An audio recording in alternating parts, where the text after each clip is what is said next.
আমরা বিশ্বাস করি যে মা বোনেরা আমাদেরকে এবার প্রধানত চয়েস করবে। জনগণের উপর আমাদের 100% আস্থা আছে। ইবাস আইজাবস তিনি এসেছিলেন তার আরও সঙ্গীদের সহ। আমরা প্রায় ঘণ্টাখানেক সময় একসাথে কাটিয়েছি। মূলত আলোচনা ছিল ফেব্রুয়ারির ইলেকশনকে সামনে রেখে সাধারণ নির্বাচন এবং রেফারেন্ডাম দুটোই আলোচনায় এসেছে প্রসঙ্গক্রমে। তারা জানতে চেয়েছেন আমাদের দল এবং আমাদের যাদের সাথে সমঝোতা হয়েছে ইলেকশনের জন্য আমাদের প্রস্তুতি কেমন, আমাদের এই সমঝোতা সম্পন্ন হয়েছে কিনা, না হলে কখন হবে। আমরা তাদেরকে বলেছি ইনশাল্লাহ আগামীকালকের মধ্যে এটা একটা ফাইনাল শেপ পাবে। ইলেকশন প্রক্রিয়া চলমান অবস্থায় আমরা আইন শৃঙ্খলা পরিস্থিতি, সরকারের ভূমিকা, নির্বাচন কমিশনের ভূমিকা আমরা কিভাবে দেখছি এটা তারা জানতে চেয়েছেন। খাবারের পছন্দ ভিন্ন হলেও মজার বেলায় সবাই এক। আমরা বলছিলাম যে তারা এই বিষয়গুলো জানতে চেয়েছেন। সকলের জন্য সমতল মাঠ তৈরিতে কোনো চ্যালেঞ্জ আছে কিনা, থাকলে সেগুলা কি। তারা আবার এটাও জানতে চেয়েছেন,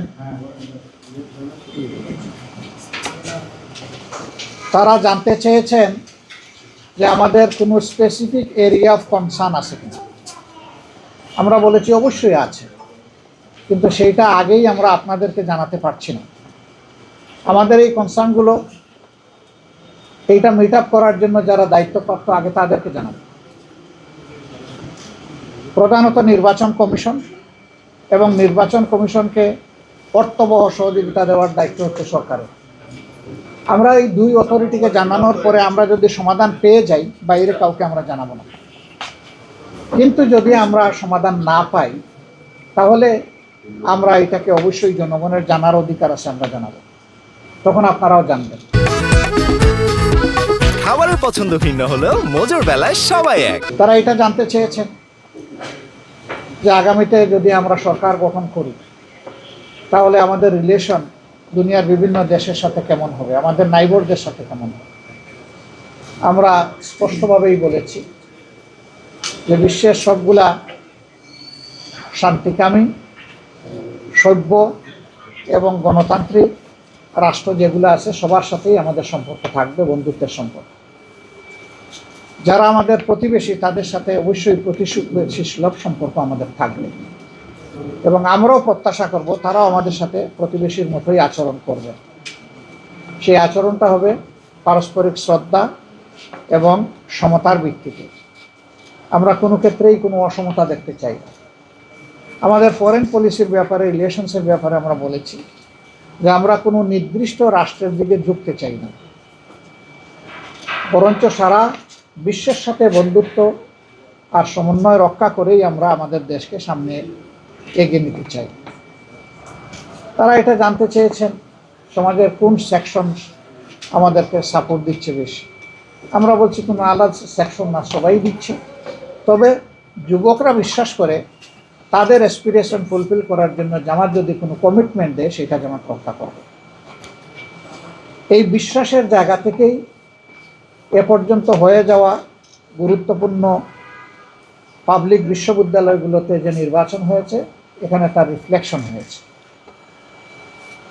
যুবশক্তির সেখানে রিফ্লেকশন দেখা গেছে। আমরা আমাদের মা বোনদের ব্যাপারে, তাদের সিকিউরিটির ব্যাপারে আমরা খুবই অ্যাটেন্টিভ, এবং আমরা বিশ্বাস করি যে মা বোনেরা আমাদেরকে এবার প্রধানত চয়েস করবে। এর লক্ষণ আমরা ইতিমধ্যে দেখতে পাচ্ছি। আমাদের বোনদের, মায়েদের নির্বাচনী প্রচারণায় বিভিন্ন জায়গায় বাধা দেওয়া হচ্ছে, এমনকি হেজাব খুলে নেওয়ার ঘটনাও ঘটেছে। ঘোষণা দেওয়া হয়েছে এদের কাউকে দেখলে তোমরা ঠেকিয়ে দেওয়া।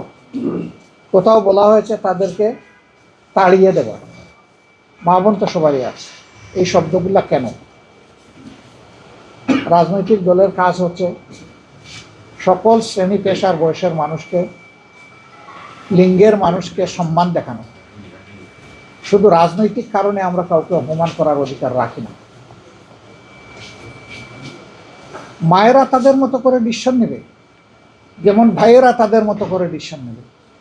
আমি তার ডিসিশন প্রক্রিয়ায় বাধা দেওয়ার কে? আমার যদি 10 জনকে ক্যাম্পেইন করার অধিকার থাকে, অবশ্যই তিনি মেল না ফিমেল এই কথা বড় কথা না, তারও অধিকার আছে, তিনিও ক্যাম্পেইন করবেন। আমাদের এই মিউচুয়াল রেসপেক্টের জায়গাটা আমাদের রক্ষা করতে হবে। তো আমরা বিশ্বাস করি আগামীতে বাংলাদেশের জনগণ সঠিক সিদ্ধান্ত নেবে এবং তারা দেশকে নিরাপদ করার জন্য, দুর্নীতিমুক্ত করার জন্য, সুশাসন কায়েমের জন্য, ন্যায় বিচার নিশ্চিত করার জন্য, অর্থনৈতিক পুনর্বিন্যাস করে দেশকে এগিয়ে নেওয়ার জন্য তারা সঠিক সিদ্ধান্ত দিবে। জনগণের উপর আমাদের 100% আস্থা আছে, আমাদের আস্থার সামান্য কোনো ঘাটতি নেই।